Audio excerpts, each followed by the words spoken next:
Join us as we explore the skiing in Kyrgyzstan. We try to ski somewhere new every year, ideally underrated or undiscovered destinations. If there's snow, a chairlift, or even if not, we're keen.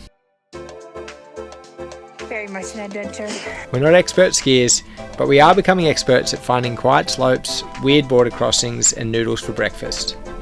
This season, it's Central Asia, and right now, we're headed to Kyrgyzstan. That's it. 1 month in Kazakhstan, 1 month skiing in Almaty. Off to Karakol in Kyrgyzstan to see what that's like. Let's go. Most people heading to Karakol fly into Bishkek, Kyrgyzstan's capital. But since we're already in Almaty, we hopped in a private transfer for the 5-hour journey across the Kazakhstan-Kyrgyzstan border. It's a crazy landscape out here. Just mountains and snow and wild horses. What's that song about wild horses?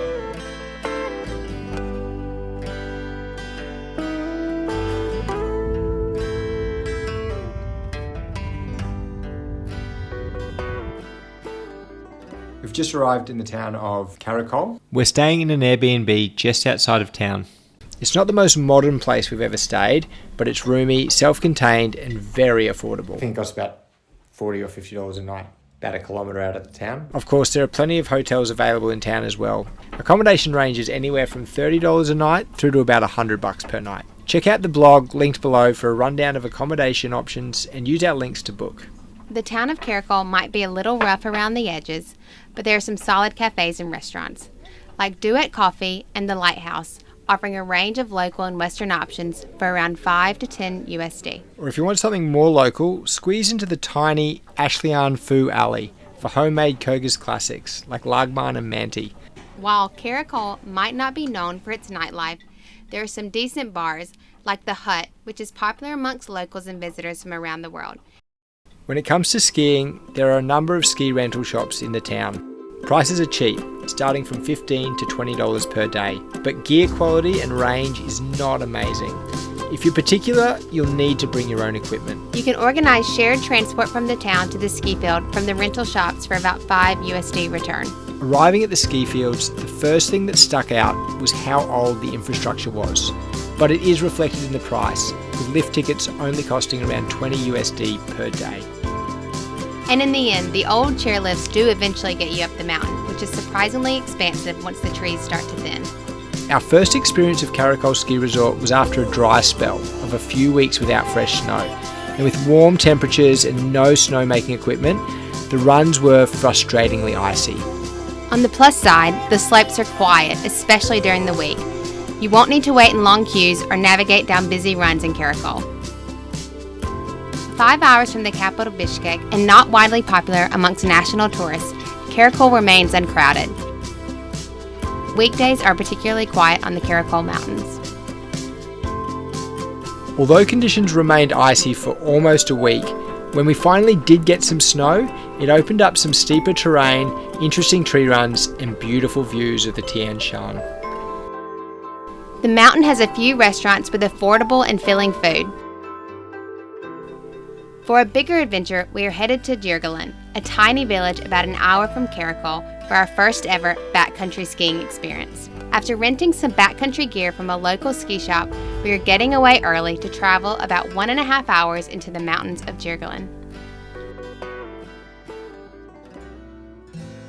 There's no resort here, just deep snow, a simple yurt camp, and empty mountains.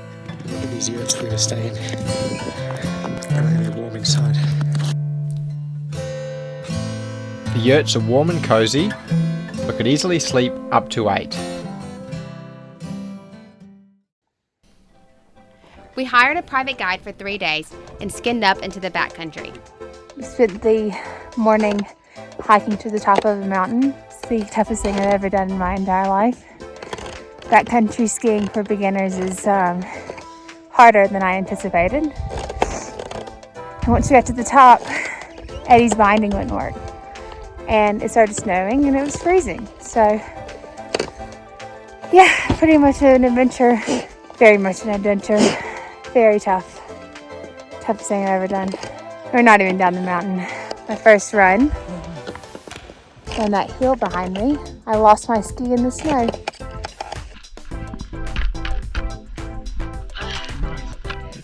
Ready? Are you ready? Yeah. You look ready. The scenery is breathtaking, but the skinning is hard.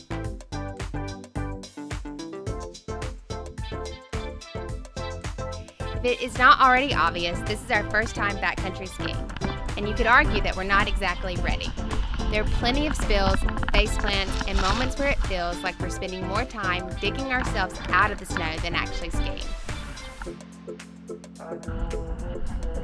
But when we are up and riding fresh, untouched powder, we start to get why people are obsessed with this.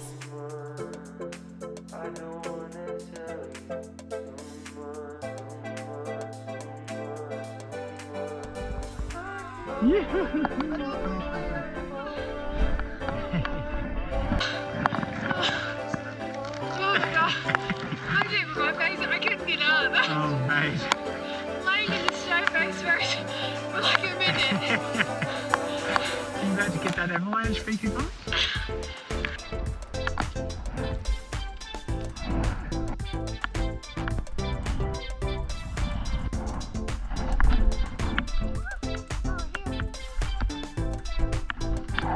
Should we go for another one? Oh, yeah.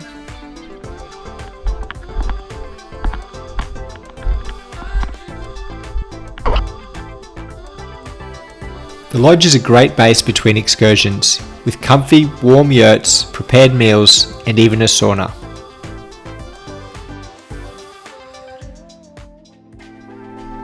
The second day of our trip, we awake to fresh snow. The cold temps and deep snow make hiking up the mountain even tougher. Day 2, and I'm probably worse than I was on day 1. It is extraordinarily difficult. With some fresh snow today, which made it a little bit harder.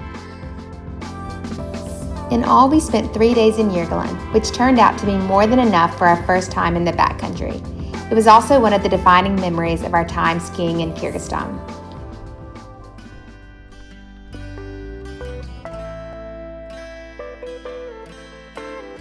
And all too soon, it was time to head back for the capital Bishkek, our exit point for Kyrgyzstan and for Central Asia.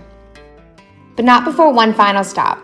Just an hour from the city, Chunkurchak is small, friendly, and close, perfect for a spontaneous day on the snow.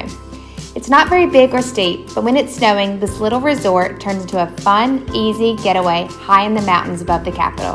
There are a couple of cozy lodges here too, if you want to stay a night or two and wake up to the slopes right outside your door. So, is Kyrgyzstan worth skiing? If you're into luxe chalets and high-speed lifts, maybe not. But if you're up for an adventure, quiet slopes, wild landscapes, and prices that definitely won't destroy your wallet, then yeah, it's worth a look. Let us know in the comments if you've skied Central Asia or if you're thinking about it. And don't forget to subscribe for more off-the-beaten-path adventures. That's a wrap on our skiing in Kyrgyzstan. Make sure you check out our blog article linked in the description below. See you on the next one.